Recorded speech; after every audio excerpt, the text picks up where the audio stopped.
Maha Kumbh Mela February 26ನೇ ತಾರೀಕಿಗೆ ಅಂತ್ಯವಾಗ್ತಾ ಇದೆ. ಅದೇ ಸಂದರ್ಭದಲ್ಲಿ ಸೌರವ್ಯೂಹದಲ್ಲಿ ಒಂದು ಅಚ್ಚರಿ ಕಾದಿದೆ. ಅದು ಏನು ಅಚ್ಚರಿ? ನಭದ ವಿಸ್ಮಯ ಏನು ಅಂತ ನೋಡಿದ್ರೆ ವಿಸ್ಮಯ ಅದು. ಗಗನ ಕೌತುಕ ಇಟ್ಕೊಂಡಿರ್ತಕ್ಕಂಥವ್ರಿಗೆ, ಖಗೋಳ ಕೌತುಕ ಇಟ್ಕೊಂಡಿರ್ತಕ್ಕಂಥವ್ರಿಗೆಲ್ಲರೂ ಕೂಡ ಒಂದು ಹಬ್ಬದ ಥರ ಟ್ರೀಟ್ ಮಾಡ್ತಾ ಇದ್ದಾರೆ ಇದನ್ನು. ಏನು ಹಬ್ಬ ಅಂತ ನೋಡಿದ್ರೆ ನೋಡಿ, ಸೌರಮಂಡಲದಲ್ಲಿ ಒಂದೇ ಸಾಲಲ್ಲಿ 7 ಗ್ರಹಗಳು ಕ್ಯೂ ನಿಂತ್ಕೊಳ್ತಾ ಇವೆ ಅವತ್ತಿಗೆ. ಒಂದೇ ಸಾಲು, ಒಂದೇ ಲೈನ್ನಲ್ಲಿ 7 ಗ್ರಹಗಳು ಸರತಿ ಸಾಲು ನಿಂತ್ಕೊಳ್ತಾ ಇದೆಯಲ್ಲ. ನಿಮಗೆ ಇದನ್ನು ಯಾವಾಗಲೂ ಸಿಕ್ಕಿಬಿಡುತ್ತಾ? ಇದು ಏನು ಪ್ರತಿ ತಿಂಗಳಿಗೆ, 2 ತಿಂಗಳಿಗೆ, ವರ್ಷಕ್ಕೆಲ್ಲ ಇಲ್ಲ. ಅಪರೂಪದ ವಿದ್ಯಮಾನಗಳಿವೆಲ್ಲವೂ ಕೂಡ ಒಂದೇ ಸಾಲಲ್ಲಿ ಎಲ್ಲ ಗ್ರಹಗಳು ಕೂಡ ನಮಗೆ ಕಾಣಿಸ್ತಾ ಇವೆ. 7 ಗ್ರಹಗಳು ಯಾವ್ಯಾವುದು? ಶನಿ, ಬುಧ, ನೆಪ್ಚ್ಯೂನ್, ಶುಕ್ರ, ಯುರೇನಸ್, ಗುರು, ಮಂಗಳ ಇವೆಲ್ಲವೂ ಗೋಚರ ಆಗ್ತಾ ಇದೆ. ಫೆಬ್ರವರಿ 26 ಅಂದರೆ ಅವತ್ತೇ ಶಿವರಾತ್ರಿ ಎಂದು ಈ ಕಡೆ ಕುಂಭಮೇಳ ಮುಕ್ತಾಯವಾಗ್ತಾ ಇದೆ. ಆ ಕಡೆ ನಭದಲ್ಲಿ ನೋಡಿದ್ರೆ 7 ಗ್ರಹಗಳು ಸಾಲು ಸಾಲಾಗಿ ನಿಂತ್ಕೊಳ್ತಾ ಇವೆ. ಖಗೋಳ ವಿಸ್ಮಯ ನೋಡಬೇಕು ಅಂತ ಅಂದ್ಕೊಳ್ಳುವವರಂತೂ ಬೈನಾಕ್ಯುಲರ್ ಆದರೆ ಬೈನಾಕ್ಯುಲರ್, ಟೆಲಿಸ್ಕೋಪ್ ಆದರೆ ಟೆಲಿಸ್ಕೋಪ್ ಆಲ್ರೆಡಿ ರೆಡಿ ಮಾಡಿ ಇಟ್ಕೊಳ್ತಾ ಇದ್ದಾರೆ. ಬಹಳ ದಿನಗಳಾಗಿರುತ್ತೆ, ಒಂದು ಕಡೆ ಇಟ್ಬಿಟ್ಟಿರ್ತಾರೆ. ಇದನ್ನೆಲ್ಲ ತಂದು ಅದನ್ನು ಒರೆಸಿ ಕ್ಲೀನ್ ಮಾಡಿ ಅದಕ್ಕೆ ಸಜ್ಜಾಗ್ತಾ ಇದ್ದಾರೆ. ಅವತ್ತು ಇದನ್ನೆಲ್ಲ ನೋಡಬೇಕಲ್ಲ ನಾವು. 7 ಗ್ರಹಗಳು ಒಟ್ಟೊಟ್ಟಿಗೆ ಹೇಗೆ ಕಾಣಿಸೋಕ್ಕೆ ಸಾಧ್ಯ? ನೋಡಿ, ಶಿವರಾತ್ರಿ ಎಂದೇ ಆಕಾಶದಲ್ಲಿ ಅಪರೂಪದ ಖಗೋಳ ವಿದ್ಯಮಾನ ಇದು. ಫೆಬ್ರವರಿ 28ಕ್ಕೆ ಸೂರ್ಯನ ಸಮಾನಾಂತರವಾಗಿ ಗ್ರಹಗಳು ಸೇರ್ತಾ ಇವೆ. ಅವತ್ತು ಬಾನಂಗಳದಲ್ಲಿ 26ಕ್ಕೂ ಕೂಡ ಸಾಲಾಗಿ 7 ಗ್ರಹಗಳು ನಮಗೆ ಕಾಣಿಸ್ಕೊಳ್ತಾ ಇವೆ. ಜನವರಿ 21ರಂದು 6 ಗ್ರಹಗಳು ಈ ಥರ ಗೋಚರ ಆಗಿದ್ವು. ಶುಕ್ರ, ಮಂಗಳ, ಗುರು. ನಿಮಗೆ ನಭದ ಕಡೆಗೆ ನೀವು ಕಣ್ಣೆತ್ತಿ ನೋಡಿದಾಗ ಚಂದ್ರನನ್ನು ಬಿಟ್ಟರೆ ಅತ್ಯಂತ ಹೊಳಿತಾ ಇರುತ್ತಲ್ಲ, ಕೆಲವು ನಕ್ಷತ್ರ ಅಂದುಬಿಡ್ತಾರೆ, ಅತ್ಯಂತ ಹೊಳೆಯುವ ಆ ಒಂದು ಇದೇ ಗ್ರಹವೇ ಶುಕ್ರ ಗ್ರಹ ಆಗಿರುತ್ತೆ. ಇಲ್ಲಿ ಶುಕ್ರನೂ ಸಿಗ್ತಾನೆ, ಮಂಗಳ, ಗುರು, ಶನಿ, ಯುರೇನಸ್, ನೆಪ್ಚ್ಯೂನ್ ಗೋಚರ ಆರಂಭವಾಗಿತ್ತದು. ಫೆಬ್ರವರಿಯಲ್ಲಿ 6 ಗ್ರಹಗಳ ಜೊತೆಗೆ ಮತ್ತೊಂದು ಗ್ರಹ ನಾನು ಬಂದೆ ತಡೀರಿ ಅಂತೇಳಿ ಅದು ಕೂಡ ಕ್ಯೂನಲ್ಲಿ ಬರ್ತಾ ಇದೆ. ಅದು ಫೆಬ್ರವರಿ 28ಕ್ಕೆ ಎಲ್ಲ 7 ಗ್ರಹಗಳು ಸೂರ್ಯನ ಬದಿ ಸೇರ್ತಾ ಇವೆ. ಗ್ರಹಗಳ ಗೋಚರದ ವೇಳೆ ಭಾರತದಲ್ಲಿ ಸಮಯ ಬದಲಾವಣೆ ಸಾಧ್ಯತೆ ಇರಬಹುದು. ಬರೀ ಗಣ್ಣಲ್ಲಿ ನೋಡಬಹುದಾ ಸ್ವಾಮಿ? ಸಾಮಾನ್ಯವಾಗಿ ಇದನ್ನು ಈ ಗ್ರಹಣಗಳು ಅಂತ ನಾವು ಅದನ್ನು ಹೋಲಿಕೆ ಮಾಡಿಬಿಡ್ತಾರೆ. ಗ್ರಹಣ ನೋಡಬಾರ್ದಂತೆ, ಕಣ್ಣಿಗೆ ಕೆಲವು ನೇರಳಾತೀತ ವಿಕಿರಣಗಳು ಹಾನಿ ಮಾಡಬಹುದಂತೆ, ಅದಕ್ಕೊಂದು ಮಸೂರವನ್ನು ಬಳಸಿ ಅಥವಾ ಗಾಜನ್ನು ಬಳಸಿ ಅಂತೆಲ್ಲ ಮಾತಾಡ್ತಾರಲ್ಲ. ಇವುಗಳನ್ನು ಬರಿಗಣ್ಣಲ್ಲಿ ನಾವು ನೋಡಬಹುದಾ ಅಂತ ಒಂದು ಪ್ರಶ್ನೆ ಇದೆ. ಬರಿಗಣ್ಣಲ್ಲೇ ನಿಮಗೆ 5 ಗ್ರಹಗಳು ಕಾಣ್ತವೆ. ಅವತ್ತು ಬರಿಯ ಗಣ್ಣಿಗೆ 5 ಗ್ರಹಗಳು ಕಾಣ್ತವೆ. ಮಕ್ಕಳಿಗೆ ಅಂತೂ ಕುತೂಹಲ ಇರುತ್ತೆ, ಮಕ್ಕಳಿಗೂ ಆರಾಮಾಗಿ ತೋರಿಸಬಹುದಾಗುತ್ತೆ. ನೀವು ಬೈನಾಕ್ಯುಲರ್ ಬಳಸಬಹುದು ಅಥವಾ ಟೆಲಿಸ್ಕೋಪನ್ನು ಕೂಡ ಬಳಸಬಹುದಾಗುತ್ತೆ. ಅಥವಾ ತಾರಾಲಯಗಳಿದ್ದಾಗ, ನಿಮ್ಮ ನಿಯರ್ ಬೈ ತಾರಾಲಯಗಳಿದ್ದಾಗ ತಾರಾಲಯದ ಕಡೆಯಿಂದನೂ ಕೂಡ ವ್ಯವಸ್ಥೆ ಆಗಬಹುದು. ನೋಡೋಣ, ನಾವು ಕೂಡ ಇದ್ರ ಬಗ್ಗೆ ಏನು ಅಪ್ಡೇಟ್ಸ್ ಇದ್ದರೆ ಗಮನಿಸ್ತಾ ಬರೋಣ ನಾವು. ಬುಧ, ಶನಿ, ಶುಕ್ರ, ಮಂಗಳ, ಗುರು ಬರಿಗಣ್ಣಲ್ಲೇ ನಿಮಗೆ ಕಾಣಿಸುತ್ತೆ ಅಂತ.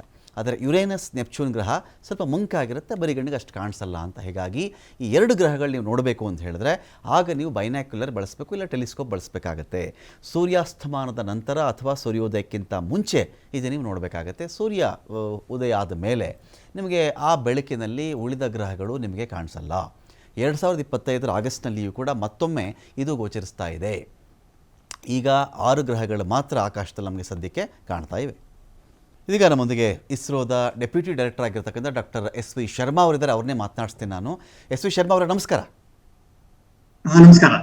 ಈಗ ನಾವು ಈ ಫೆಬ್ರವರಿ 26 ಆನಂತರದ ದಿನಗಳಲ್ಲಿ ಒಂದು ಕೌತುಕಕ್ಕೆ ನಾವೆಲ್ಲ ವೆಯ್ಟ್ ಮಾಡ್ತಾ ಇದ್ದೀವಿ.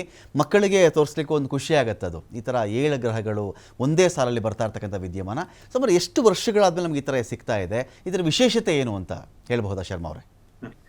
ಇದು ನೋಡಿ, ನಾವು ಏನು ನವಗ್ರಹಗಳು ಅಂತ ಹೇಳ್ತೀವಿ, 8+1 ಅಂದ್ರೆ Mercury, Venus, earth, Mars, Jupiter, Saturn, Uranus, Neptune ಮತ್ತೆ ಪ್ಲೂಟೋ. ಇದು 9 ಗ್ರಹಗಳಾಗತ್ತೆ.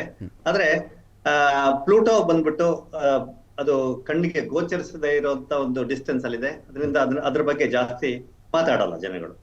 ಈಗ ಈ 8 ಗ್ರಹಗಳು ಏನಿದೆ, Mercury, Venus, earth, Mars, Jupiter, Saturn, Uranus ಮತ್ತೆ ನೆಪ್ಚ್ಯೂನ್ ಅಲ್ಲಿ 7 ಗ್ರಹಗಳು ಒಂದೇ ಲೈನ್ ನಲ್ಲಿ ಬರುತ್ತೆ ಅಂತ ಹೇಳ್ಬಿಟ್ಟು ಎಲ್ಲ ಕಡೆ ಇದ್ರದ್ದು ಅಡ್ವರ್ಟೈಸ್ಮೆಂಟ್ ನಡೀತಾ ಇದೆ, ಮತ್ತೆ ಇದಾಗ್ತಾ ಇದೆ. ಇದು ಹೇಗೆ ನಡೆಯುತ್ತೆ ನೋಡಿ, ಅರ್ತ್ ಅದರ ಆಕ್ಸಿಸ್ ಅಲ್ಲಿ ರೊಟೇಟ್ ಆಗುತ್ತೆ. 24 hours ಒಂದು axis to rotate on its own axis. ಮತ್ತೆ ಸೂರ್ಯನ ಸುತ್ತ ಹೋಗೋದಕ್ಕೆ 365 ದಿನಗಳು ತಗೊಳುತ್ತೆ. ಅದೇ ರೀತಿಯಾಗಿ ಎಲ್ಲ ಗ್ರಹಗಳಿಗೂ ಕೂಡ ಸೂರ್ಯನ ಸುತ್ತನೇ ಸೋಲಾರ್ ಸಿಸ್ಟಮ್ ಅಲ್ಲಿ ಇರೋದ್ರಿಂದ ಆ ಸೂರ್ಯನ ಸುತ್ತ ಇರುತ್ತೆ. ಮತ್ತೆ ಅದಕ್ಕೆ ಡಿಫರೆಂಟ್ ಡೇಸ್ ತಗೊಳುತ್ತೆ. ಇವಾಗ ಮೆರ್ಕ್ಯುರಿ ನೋಡಿದ್ರೆ 88 ದಿನದಲ್ಲಿ ಸೂರ್ಯನ ಒಂದು ಪ್ರದಕ್ಷಿಣೆ ಮಾಡುತ್ತೆ. ಅದೇ ರೀತಿ ವೀನಸ್ ನೋಡಿದ್ರೆ 225 ದಿನ ತಗೊಳುತ್ತೆ. ಅರ್ತ್ 365 ದಿನ ನಮಗೆ ಗೊತ್ತಿರುವಂತದ್ದೇ. ಮಾರ್ಸ್ 687, ಜುಪಿಟರ್ 4333, ಸ್ಯಾಟರ್ನ್ 10,759, ಯುರೇನಸ್ 30,687, ನೆಪ್ಚ್ಯೂನ್ 60,190 ದಿನ. ಈಗ ನೋಡ್ತಾ ಹೋದ್ರೆ ನೀವು ಅದರದ ಕಕ್ಷೆಗಳಲ್ಲಿ ಅದು ಡಿಫ್ರೆಂಟ್ ಡೇಸ್ ತಗೊಳುತ್ತೆ ಸೂರ್ಯನ ಪ್ರದಕ್ಷಿಣೆ ಬರೋದಕ್ಕೆ. ಇವಾಗ ಈ 7 ಗ್ರಹಗಳು ಒಂದೇ ಲೈನ್ ಅಲ್ಲಿ ಬರ್ತಾ ಇದೆ ಅಂದ್ರೆ ಅರ್ಥ ಏನು ಅಂತ ನಾವು ನೋಡ್ಬೇಕಾಗುತ್ತೆ. ಇವಾಗ ಸೂರ್ಯನಿಂದ ನೋಡ್ತಾ ಹೋದ್ರೆ ಆ ಎಲ್ಲ ಗ್ರಹಗಳು ಒಂದೇ ಲೈನ್ ನಲ್ಲಿ, ಆಲ್ಮೋಸ್ಟ್ ಒಂದೇ ಲೈನ್ ನಲ್ಲಿ ಬರುತ್ತೆ ಅನ್ನೋದೊಂದು ವಿಷನರಿ, ಅಂದ್ರೆ ಅದ್ರ ವಿಸಿಬಲ್ ಆಗಿ ಕಾಣುವಂಥದ್ದು. ಆದ್ರೆ ನಾವು ಆಕಾಶ ನೋಡಿದ್ರೆ ನಮಗೆ 7 ಗ್ರಹ ಒಂದೇ ಲೈನ್ ಅಲ್ಲಿ ಕಾಣುತ್ತಾ ಅಂತ ಹೇಳಿದ್ರೆ ಹಾಗೆ ಕಾಣೋದಿಲ್ಲ. ನಾವು ಇವಾಗ ಈ ಗ್ರಹ ನೋಡ್ಬೇಕು ಅಂತ ಅನ್ಕೊಳ್ಳಿ, ನಾವು ನಮ್ಮ ಒಂದು ಜಾಗದಿಂದ ಸನ್ ಸೆಟ್ ಆದ್ಮೇಲೆ ಮೂನ್ ಕಡೆ ಅಂದ್ರೆ ಈಸ್ಟ್ ಕಡೆ ನಾವು ನೋಡ್ತಾ ಹೋದ್ರೆ ಅಲ್ಲಿ ನಮ್ಗೆ ಕಾಣುವಂಥದ್ದು ವೀನಸ್, ಮೂನ್, ವೀನಸ್ ಮತ್ತೆ ಮಾರ್ಸ್. ನಮ್ಮ ಜಸ್ಟ್ ತಲೆ ಮೇಲೆ ಬಂದ್ರೆ ನೋಡಿದ್ರೆ ಅಲ್ಲಿ ನಮ್ಗೆ ಜುಪಿಟರ್ ಕಾಣುತ್ತೆ. ಓಕೆ, ಅಂದ್ರೆ ಈಸ್ಟ್ ಇಂದ ನೀವು ಮಧ್ಯ ಬರ್ಬೇಕು, ಟುವರ್ಡ್ಸ್ ವೆಸ್ಟ್ ನೀವು ಮೂವ್ ಮಾಡ್ಬೇಕು. ಆ ವೆಸ್ಟ್ ಕಡೆ ನೀವು ಹೋಗ್ತಾ ಹೋದ್ರೆ ನಿಮಗೆ ಸ್ಯಾಟರ್ನ್ ಮತ್ತೆ ಯುರೇನಸ್ ಕಾಣುತ್ತೆ. ಆದ್ರೆ ಈ 5 ಗ್ರಹಗಳು ನಾವು ಕಣ್ಣಿನಲ್ಲಿ ಗೋಚರಿಸುವಂತ ಒಂದು ಸಾಧ್ಯತೆ ಇದೆ. ಆದ್ರೆ ಈ ಬಾಕಿ 2 ಗ್ರಹ ನೋಡ್ಬೇಕಂತಂದ್ರೆ ಪ್ಲಾನೆಟೋರಿಯಂಗೆ ಹೋಗ್ಬೇಕಾಗುತ್ತೆ. ಪ್ಲಾನೆಟೋರಿಯಂ ಅಲ್ಲಿ ನಾವು ಈ ಗ್ರಹಗಳನ್ನ ಅಬ್ಸರ್ವ್ ಮಾಡ್ಬೇಕಾಗುತ್ತೆ. ಆದ್ರೆ ಒಂದೇ ಲೈನ್ ಅಲ್ಲಿ ಕಾಣುತ್ತಾ ಅನ್ನೋದು ಅದು ಸರಿಯಾದಂತ ಅಲ್ಲ.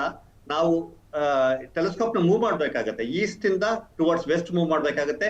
ಆ ಮೂನ್ ನ ರೆಫರೆನ್ಸ್ ಆಗಿ ಇಟ್ಕೊಂಡು ನಾವು ಮೂವ್ ಮಾಡಿದ್ರೆ ನಮಗೆ ಈ ಗ್ರಹಗಳು ಬೇರೆ ಒಂದು ಈಸ್ಟ್ ಅಲ್ಲಿ 3 ಗ್ರಹ, ನಮ್ಮ ನೆತ್ತಿಯ ಮೇಲೆ 1 ಗ್ರಹ, ಮತ್ತೆ ಟುವರ್ಡ್ಸ್ ವೆಸ್ಟ್ 2 ಗ್ರಹ ಕಾಣುವಂಥದ್ದು ಇದು ನ್ಯಾಚುರಲ್ ಆಗಿ ಕಾಣುವಂಥದ್ದು. ಅಂದ್ರೆ ಈಗ ಇಲ್ಲಿ ನನ್ನ ಪ್ರಶ್ನೆ ಅಂದರೆ ಶರ್ಮಾ ಅವರೇ, ಈಗ ಜನವರಿಯಲ್ಲೇ ಒಂದು 6 ಗ್ರಹಗಳು ಗೋಚರಿಸಿದ್ವು ಅಂತ, ಯಾವುದೋ ಒಂದೇ ಒಂದು ಸೆಕೆಂಡ್ಗೆ ಬಂದು ಎಲ್ಲ ಕೂಡ ಅಸೆಂಬಲ್ ಆಗುವಂಥ ಪ್ರಕ್ರಿಯೆ ಅಂತೂ ಅಲ್ಲವೇ ಅಲ್ಲ ಇದು. ಸೊ ಹಾಗಾಗಿ ಈಗ ನಾವು 26ವರೆಗೂ ಕಾಯಬೇಕಾಗತ್ತಾ?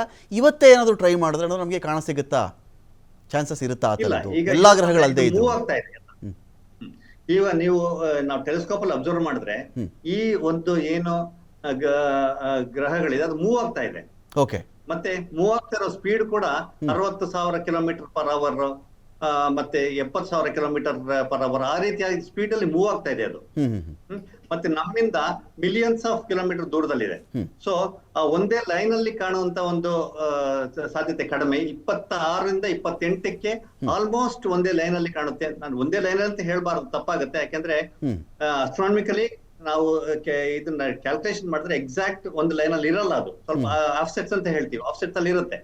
26ನೇ ತಾರೀಕು ಅಂದ್ರೆ ನೋಡ್ತಾ ಹೋದ್ರೆ ನಾವು ಅದು ಒಂದು ಲೈನ್ಗೆ ಬರುವಂತ ಒಂದು ಏನು ನಾವು ಎಕ್ಸ್ಪೆಕ್ಟ್ ಮಾಡ್ತಾ ಇದೀವಿ 28ಗೆ, ಅದನ್ನ ನಾವು ವೀಕ್ಷಣೆ ಮಾಡಬಹುದು. ಅಂದ್ರೆ ಈಗ ಸರ್, ಈಗ ಮಕ್ಕಳಿಗೆ ನಾವು ಯಾವಾಗಲೂ ಅನ್ನೋದು ಒಂದು ವ್ಯವಸ್ಥೆ ಆಗ್ಬೇಕು ಸರ್. ಇವೆಲ್ಲವಕ್ಕೂ ಕೂಡ ಒಂದು ಖಗೋಳದ ಬಗ್ಗೆ ಒಂದು ಕೌತುಕ, ಒಂದು ಕುತೂಹಲ ಬರಬೇಕು ಅಂದಾಗ ಯಾವ ಥರದ ವ್ಯವಸ್ಥೆ ಏನಾದರೂ ಆಗಬಹುದಾ ಸರ್? ಮಕ್ಕಳು ನೋಡ್ಬೇಕು ಇದನ್ನ, ಎಲ್ಲರೂ ಬೈನಾಕ್ಯುಲರ್ ಕೊಂಡ್ಕೊಳಕ್ಕಾಗಲ್ಲ, ಎಲ್ಲರೂ ಟೆಲಿಸ್ಕೋಪ್ ಕೊಂಡ್ಕೊಳಕ್ಕಾಗಲ್ಲ ಅಂತ ಬಂದ್ರೆ. ಹೌದು ಹೌದು, ಇದೇನಂತಂದ್ರೆ ನಮ್ಮಲ್ಲಿ ಪ್ಲಾನೆಟೋರಿಯಂ ಅಂತ ಇದೆ. ಈ ವಿಧಾನಸೌಧದ ಪಕ್ಕದಲ್ಲಿ ಪ್ಲಾನೆಟೋರಿಯಂ ಇದೆ. ಅದು ಸ್ಟೇಟ್ ಓನ್ಡ್ ಪ್ಲಾನೆಟೋರಿಯಂ. ಅಲ್ಲಿ ಕಂಪ್ಲೀಟ್ ಆಗಿ ಎಲ್ಲಾ ತರದ ವ್ಯವಸ್ಥೆಗಳಿದೆ. ಅಲ್ಲಿ ರಿಜಿಸ್ಟರ್ ಮಾಡ್ಕೊಳ್ಬೇಕು. ರಿಜಿಸ್ಟರ್ ಮಾಡ್ಕೊಂಡದ್ದ ಮಕ್ಕಳಿಗೆ ಮತ್ತೆ ಪೇರೆಂಟ್ಸ್ಗೆ ಅಲ್ಲಿ ಹೋಗಿ ಅಲ್ಲಿ ಏನು ಟೆಲಿಸ್ಕೋಪ್ ಇನ್ಸ್ಟಾಲ್ ಮಾಡಿದೀವಿ, ಆ ಟೆಲಿಸ್ಕೋಪ್ ಅಲ್ಲಿ ನಾವು ಕಂಪ್ಲೀಟ್ ಆಗಿ ಸ್ಕೈನ ವ್ಯೂ ಮಾಡಬಹುದು. ಮತ್ತೆ ಅಲ್ಲಿ ಎಕ್ಸ್ಪರ್ಟ್ಸ್ ಕೂಡ ಇದ್ದಾರೆ. ಅಲ್ಲಿ ಎಕ್ಸ್ಪರ್ಟ್ಸ್ ಅವರಿಗೆ ಕ್ಲಿಯರ್ ಆಗಿ ಯಾವ ನಕ್ಷತ್ರ ಏನು, ಯಾವ ಗ್ರಹ ಏನು, ಯಾವ ರೀತಿಯಾಗಿ ಮೂವ್ ಆಗ್ತಾ ಇದೆ, ಯಾವ ರೀತಿಯಾಗಿ ಬರುತ್ತೆ ಅನ್ನೋದನ್ನ ಎಕ್ಸ್ಪ್ಲೇನ್ ಮಾಡೋದಂತ ಎಲ್ಲ ವ್ಯವಸ್ಥೆಗಳು ಅಲ್ಲಿದೆ. ಅದೇ ರೀತಿಯಾಗಿ ಈ ಕೋರಮಂಗಲದಲ್ಲಿ ಕೂಡ ಆಸ್ಟ್ರೋನಾಮಿಕಲ್ ಸೊಸೈಟಿ ಆಫ್ ಇಂಡಿಯಾ ಅಂತ ಇದೆ. ಮತ್ತೆ ಈ ನಮ್ಮ HAL ಅಲ್ಲಿ ಕೂಡ ಒಂದು ವ್ಯವಸ್ಥೆ ಇದೆ. ಈ ಮಕ್ಕಳಿಗೆ ಮತ್ತೆ ಬಾಕಿಯವ್ರು ನೋಡೋದಕ್ಕೆ ಪಬ್ಲಿಕ್ ಟೆಲಿಸ್ಕೋಪ್ ಅರೇಂಜ್ಮೆಂಟ್ಸ್ ಇದೆ, ಇಲ್ಲಿ ನೋಡಬಹುದು. ಇನ್ನೊಂದು ಪ್ರಶ್ನೆ ಸರ್ ನಂದು, ಇದಲ್ಲದ ಹಾಗೆ ಇಸ್ರೋನಲ್ಲಿ ಈಗ ಇಸ್ರೋ UR ಸ್ಯಾಟಲೈಟ್ ಸೆಂಟರ್ ಅಂತ ಏನು ಮುರುಗೇಶ್ಪಾಳ್ಯದಲ್ಲಿದೆ HAL ಹತ್ರ, ಅಲ್ಲಿ ಕೂಡ ಟೆಲಿಸ್ಕೋಪ್ಸ್ ಇದೆ. ಅಫ್ಕೋರ್ಸ್ ಅದು ಸ್ವಲ್ಪ ಸೆಕ್ಯೂರಿಟಿ, ಹೈ ಸೆಕ್ಯೂರಿಟಿ ಝೋನ್ ಆಗಿರೋದ್ರಿಂದ ಸ್ವಲ್ಪ ಪ್ರೊಸೀಜರ್ ಇರುತ್ತೆ ಅಲ್ಲಿ ಹೋಗಿ ನೋಡ್ಲಿಕ್ಕೆ. ಬಟ್ ಪ್ರೊಸೀಜರ್ ಅಲ್ಲಿ ಟೆಲಿಸ್ಕೋಪ್ಸ್ ಇದೆ, ಅಲ್ಲೂ ಕೂಡ ಅಬ್ಸರ್ವ್ ಮಾಡಬಹುದು. ಇಂಡಿಯನ್ ಇನ್ಸ್ಟಿಟ್ಯೂಟ್ ಆಫ್ ಸೈನ್ಸ್ ಅಲ್ಲಿ ಟೆಲಿಸ್ಕೋಪ್ಸ್ ಇದೆ, ಅಲ್ಲಿ ಕೂಡ ಅಬ್ಸರ್ವ್ ಮಾಡಬಹುದು. ಹೀಗೆ ಸಾಕಷ್ಟು ಜಾಗದಲ್ಲಿ ಈ ತರ ಟೆಲಿಸ್ಕೋಪ್ಸ್ ಬ್ಯಾಂಗ್ಳೂರ್ನಲ್ಲೇ ಇದೆ. ಓಕೆ ಸರ್, ಈಗ ನಾನು ಕುತೂಹಲಿಯಾಗಿ ಒಬ್ಬ ನನಗೂ ಒಂದು ಆಸೆ ಇದೆಯಪ್ಪ ನಾನು ನೋಡಬೇಕು ಅಂತ ಅಂದ್ಕೊಂಡ್ರೆ ಅಂದಾಜು ಈಗ ನಮ್ಗೆ ಎಲ್ಲೋ ಬರೋಕ್ಕಾಗಲ್ಲ ಹೋಗೋಕ್ಕಾಗಲ್ಲ ನೋಡ್ಬೇಕು ಅಂದಾಜು ಎಷ್ಟು ರೂಪಾಯಿಯ ಒಂದು ಬೈನಾಕ್ಯುಲರ್ ಇದಕ್ಕೆ ಸಾಕಾಗುತ್ತೆ ಅಥವಾ ಒಂದು ಟೆಲಿಸ್ಕೋಪನ್ನು ನಾವು ಕೊಂಡ್ಕೊಳ್ಬೇಕು ಅಂತ ಬಂದರೆ ಎಷ್ಟರಲ್ಲಿ ನಾವು ತೊಗೊಂಡು ಇಟ್ಕೋಬೇಕು ಸರ್ ಇದನ್ನು? ಈ ಈ ಬೈನಾಕ್ಯುಲರ್ಸ್ ಅಂತಂದ್ರೆ ಅದರಲ್ಲಿ ನೋಡ್ಲಿಕ್ಕೆ ನಿಮ್ಗೆ ಮ್ಯಾಕ್ಸಿಮಮ್ ಆಗಿ ನಿಮ್ಗೆ 4 ರಿಂದ 5 ಗ್ರಹಗಳು ಸ್ವಲ್ಪ ಕ್ಲೋಸ್ ಆಗಿ ಕಾಣುತ್ತೆ. ಓಕೆ. ಆದ್ರೆ ಟೆಲಿಸ್ಕೋಪೇ ಪರ್ಚೇಸ್ ಮಾಡ್ಬೇಕಂತಂದ್ರೆ ಟೆಲಿಸ್ಕೋಪ್ ಬಂದ್ಬಿಟ್ಟು ಒಂದು 10,000ದಿಂದ ಹಿಡಿದು 10 ಲಕ್ಷದವರೆಗೂ ಟೆಲಿಸ್ಕೋಪ್ ಸಿಗತ್ತೆ. ಆದ್ರೆ ಜನಸಾಮಾನ್ಯರಿಗೆ ನೋಡ್ಕೊಳ್ಳೋದಕ್ಕೆ ಈಗ 7 ಗ್ರಹ ನಾನು ನೋಡ್ಬೇಕು, ಹೇಗಾದ್ರೂ ಮಾಡಿ ನೋಡ್ಬೇಕು, ಅದು ತುಂಬಾ ಕ್ಲೋಸ್ ಆಗಿ ಅಬ್ಸರ್ವ್ ಮಾಡ್ಬೇಕಾಗತ್ತೆ. ಮತ್ತೆ ಯಾರಾದ್ರೂ ಸ್ವಲ್ಪ ಅದ್ರ ಬಗ್ಗೆ ನಾಲೆಡ್ಜ್ ಇರೋಂತವ್ರನ್ನ ಎಕ್ಸ್ಪ್ಲೈನ್ ಮಾಡ್ಬೇಕಾಗತ್ತೆ, ಇಲ್ಲಾಂದ್ರೆ ಅದು ಗೊತ್ತೇ ಆಗಲ್ಲ. ಯಾಕಂದ್ರೆ ಕೆಲವು ಸ್ಟಾರ್ಸ್ ಮತ್ತೆ ಗ್ರಹಗಳು ಒಂದೇ ತರ ಕಾಣುತ್ತೆ, ಅದು ಶೈನಿಂಗ್ ಒಂದೇ ತರ ಇರುತ್ತೆ ಸ್ಟಾರ್ಸ್. ಅದರಿಂದ ಯಾರಾದ್ರೂ ಎಕ್ಸ್ಪರ್ಟ್ಸ್ ಯಾರಾದ್ರೂ ಜೊತೆ ಹೇಳಿದ್ರೆ ಬಹಳ ಅನುಕೂಲ ಆಗುತ್ತೆ. May be around 10,000 to 1 lakh ಗೆ ಸಿಗುವಂತ ಟೆಲಿಸ್ಕೋಪ್ಸ್ ಏನಿದೆ, ಆ ಟೆಲಿಸ್ಕೋಪ್ಸ್ ಅಲ್ಲಿ ಈ ಗ್ರಹಗಳನ್ನ ನೋಡುವಂತದ್ದು ಜನಸಾಮಾನ್ಯರಿಗೆ ಸಾಧ್ಯ. ಓಕೆ ಸರ್, ಇನ್ನೊಂದು ಈಗ ನಿನ್ನೆ ಒಂದು ಕ್ಷುದ್ರ ಗ್ರಹದ ಬಗ್ಗೆ ಮಾತಾಡ್ತಾ ಇದ್ವಿ ಸರ್ ನಾವು. ಆಗ ನೀವು ಸಿಕ್ಕಿದ್ರೆ ಕೇಳಿಬಿಡ್ತೀನಿ ನಾನು. ಇದೇನು ಈಗ ಬಾಂಬೆಗೋ ಕೋಲ್ಕತ್ತಾಗೋ ಬಂದು ಅಪ್ಪಳಿಸ್ತಾ ಇದೆ, ಅದು ಸುಮಾರು 40,000 ಮೈಲಿ ಗಂಟೆಗೆ ವೇಗದಲ್ಲಿ ಅದು ಆ ಭೂಮಿ ಕಡೆಗೆ ಬರ್ತಾ ಇದೆ. ನಾಸಾ ಏನೋ ಡೈರೆಕ್ಷನ್ ಚೇಂಜ್ ಮಾಡುವಂಥ ಸಾಧ್ಯತೆ ಏನೋ ಇದೆ ಅಂತೆಲ್ಲ ನಾವು ಕೇಳ್ಪಟ್ವಲ್ಲ ಸರ್, ಇದೇನು ಸರ್ ಇದು ಆ್ಯಕ್ಚುಲಿ? ಇದು ಕ್ಷುದ್ರ ಗ್ರಹ ಅಂತ ಏನ್ ಹೇಳಿದೆ ನಾವು, ಇದು ಬಹಳಷ್ಟು ನಾವು ಮಾತಾಡಿದ್ದೇವೆ ಇದ್ರ ಬಗ್ಗೆ. ಈಗ 2024 November December October November December ಅಲ್ಲಿ ಕೂಡ ಈ ಒಂದು ಆಸ್ಟ್ರಾಯ್ಡ್ ಭೂಮಿ ಕಡೆ ಬರ್ತಾ ಇದೆ, ಭೂಮಿಗೆ ಅಪ್ಪಳಿಸ್ಬಿಡುತ್ತೆ ಅನ್ನೋದು ಎಲ್ಲ ಬಹಳಷ್ಟು ಒಂದು ಸುದ್ದಿಯನ್ನ ಎಲ್ಲ ಕಡೆ ಆಗಿತ್ತು. ಇದು ಏನಂತಂದ್ರೆ ಇದೊಂದು ಸ್ಪೆಕ್ಯುಲೇಷನ್. ಇದು ನೋಡಿ, ಈಗ ಈ ಒಂದು earth existence billions of years ಇದೆ. ಈ ಬಿಲಿಯನ್ಸ್ ಆಫ್ ಇಯರ್ಸ್ ಅಲ್ಲಿ ಎಷ್ಟು ಆಸ್ಟ್ರಾಯ್ಡ್ ಬಂದು ಭೂಮಿಗೆ ಅಪ್ಪಳಿಸಿದೆ ಅಂತ ನೀವು ನೋಡಿದ್ರೆ ನಾವು ಕೈ ಬೆರಳೆಣಿಸುವಷ್ಟು ಕೂಡ ಇಲ್ಲ. ನಮ್ಮ ಭೂಮಿಯಲ್ಲಿ ಯಾವುದೇ ರೀತಿಯಾದ ಒಂದು ಡ್ಯಾಮೇಜ್ ಆಗ್ಲಿ, ಒಂದು ಒಂದು ತೊಂದರೆ ಆಗಿ ಈ ಆಸ್ಟ್ರಾಯ್ಡ್ಸ್ ಇಂದ ಆಗಿಲ್ಲ. ಹಾಗಂತ ಆ ಒಂದು ಹಿಸ್ಟ್ರಿ ನಾವು ಇಟ್ಕೊಳ್ತಾ ಹೋದ್ರೆ ಇವಾಗ ಏನು 2029 ಅಲ್ಲಿ ಆಸ್ಟ್ರಾಯ್ಡ್ ಬರ್ತಾ ಇದೆ, ಅದು ಅಪ್ಪಳಿಸುತ್ತೆ ಅಂತ ಒಂದು ಏನು ಪ್ರಿಡಿಕ್ಷನ್ ಇದೆ, ಆ ಪ್ರಿಡಿಕ್ಷನ್ ನಾವು ನೋಡ್ತಾ ಹೋದ್ರೆ ನೋಡಿ, ಅದು 3.1% ಪಾಸಿಬಿಲಿಟಿ ಆ ಭೂಮಿಗೆ ಬಂದು ಅಪ್ಪಳಿಸುವಂತದ್ದು. ಅದು ಬಾಂಬೆಗೆ ಬಂದ್ ಬೀಳುತ್ತಾ, ಡೆಲ್ಲಿಗೆ ಬಂದ್ ಬೀಳುತ್ತಾ ಅನ್ನೋದು ಮತ್ತೆ ಇನ್ನೂ ಒಂದು 0.1%, 0.2% ಪಾಸಿಬಿಲಿಟಿ.